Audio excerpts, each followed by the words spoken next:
Hi, my name's Ev. This is another installation of Housemate. Hell, I finally got some Ativan, so I don't have any more flashbacks. Living with PTSD is a bitch. And, I get to clean this fridge because our housemate Raymond doesn't care if he poisons us all with his rotting food and all of the juices from the decomposition process that have been spilling down into the fridge.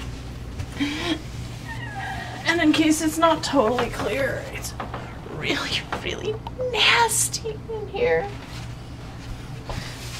We're pretty sure we're gonna hire at least 2 priests to exorcise this fridge. I'm not Catholic, but you know what? It's cool. I will happily invite the priests.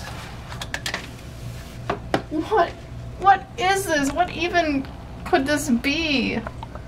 Is it a green bean? Oh, I think it's a green bean. Okay, this is gonna require heavy scrubbing, so we can stop filming.